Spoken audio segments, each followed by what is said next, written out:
Gabay ng magulang ay kailangan sa mga batang manonood. GMA News and Public Affairs. Walang kinikilingan, walang pinoprotektahan, walang kasinungalingan, serbisyong totoo lang. Ang mga ulat naming binantayan. Ang misteryosong pagkamatay ng ilang OFW. Basta mawala ng anak. Napakasakit. Siya lang ang inaasahan ng mga kapatid niya. Nawawala pa. Pa-decompose na yung body ng kapatid mo. Makikilala mo yun. Andun yun nung nalyari rito. Siya yun. At ang mga nagtataglay ng mga rare diseases sa bansa. Mahirap talaga yung may anak ka ng ganun kasi parang laging kinakabahan ka na baka pag gising mo wala na siya. Sa kalagayan namin, hindi lahat na mahihingi namin eh. Kahit pa paano kung matutulungan kami ng gobyerno, hindi kami kani-kanino hihingi. Ito ang mas malawakang pagbabantay. Sa mga isyu ng pamahalaan at libunan, Reporter's Notebook. Sa buong mundo, isa sa bawat 20,000 kataong tinatamaan ng tinatawag na rare disease. Dito sa Pilipinas, 200 kataong naiulat na nagtataglay ng iba't ibang uri nito. Nabibigyan nga ba ng pansin ang mga kagaya nilang may kakaibang karamdaman?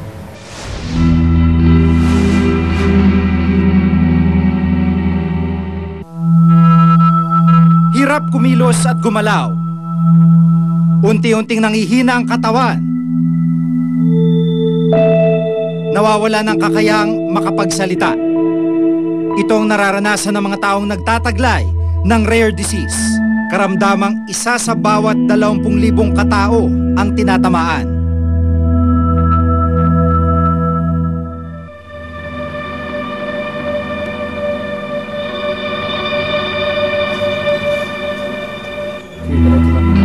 Si Jeric, 14 na taong gulang, pero sa kanyang itsura, animoy 7 taong gulang pa lang siya.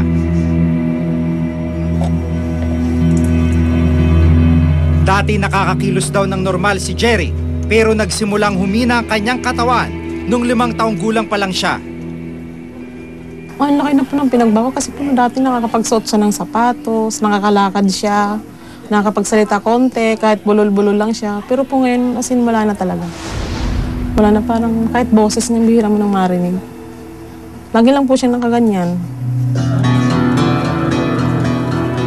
Sa ngayon, hindi na siya nakakakilos mag-isa. Bawat galaw, kailangan ng tulong ng ina. Dahil sa pangangapal ng kanyang mga ugat sa katawan, hindi na rin siya nakakakita at nakakarinig. Mahirap talaga yung may anak ka ng ganun kasi parang laging kinakabahan ka na baka pag gising mo wala na siya. Kasi yung isang kasama naming MPS, parang humilik lang siya. Yun na, noong February lang yun. Isang kasama namin. Parang hinihintay mo lang yung niya, pero bahala na si Lord kung kailan talaga siya kukunin sa amin, di ba? Si Jeric ang kauna-unahang pasyente sa Pilipinas na na-diagnose na may mucopolysaccharidosis 2 o MPS 2, isang rare disease kung saan nagkukulang ng tinatawag na I2S enzyme ang katawan ng isang tao. Dahilan upang mamaga ang iba't ibang parte ng kanyang katawan. Habang tumatanda ang mga taong may MPS 2, lalo pang lumulubha ang kanilang sakit.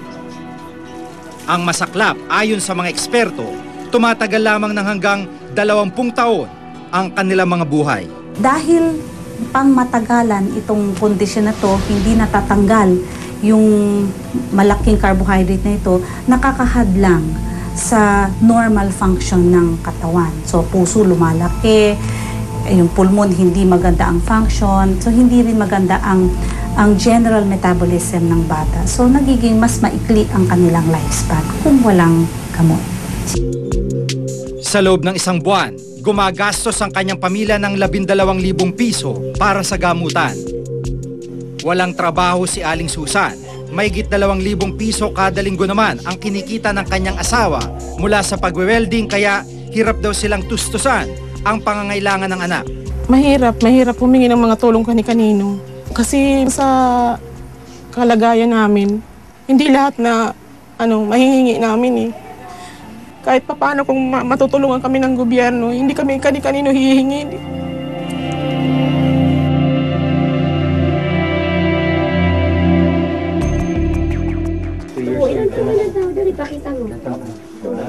Gaya ni Jeric, nagtataglay din ng hindi pangkaraniwang sakit ang 2 taong gulang na si Rayan. Ang osteogenesis imperfecta o brittle bone disease. Isang namamanang sakit kung saan marupok at madaling mabali ang mga buto ng mga nagtataglay nito. Katunayan, ang mga taong may brittle bone disease ay maaaring magkaroon ng hanggang sa 20 fractures kada buwan. Kanyo pa, marupok nga po yung buto niya. Ano po yung nangyayari kadalasan sa Nababalian po siya. Yan, ganyan po. Pag nakaupo siya, ganyan. Tapos pag mali yung galaw niya, nababalian siya. Hindi na siya makakilos. Iyak na siya ng iyak. Hindi niya na maigalaw yung mga paa niya. Iyak lang siya ng iyak. Sa osteogenesis imperfecta, mahina ang buto dahil yung collagen hindi maganda. Dahil din sa isang enzyme deficiency yon. So dahil doon, malambot ang buto, madaling mabali. Nung nakarang taon lang, na-diagnose sa may ganitong uri ng panghabang buhay na sakit, si Rayan. yung pong mga peklat na yan, saan po naman? Galing po yan dun sa ano niya, pag nasisemento po siya. Opo.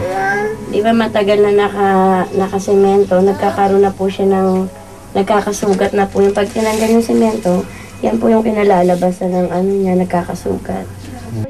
Bukod kay Rayan, may brittle bone disease din ang kanyang ina at lola. Kapos din sa buhay ang pamilya ni Rayan, kaya sa tuwing mababalian ng buto ang bata, ganun na lamang ang pag-aalala nila kung saan kukuha ng panggastos at pangsuporta. Pag po humingi kayo ng tulong, gaano po ba kahirap lumapit, lalo pat kakaiba po yung sakit ninyo at saka sa inyong anak? Yung monthly namin, 7,000.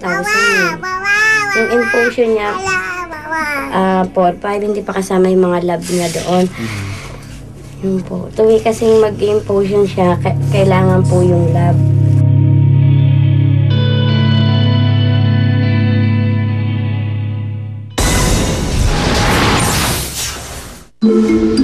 Hindi natin titinan yung mga tao titinan natin bilang statistics.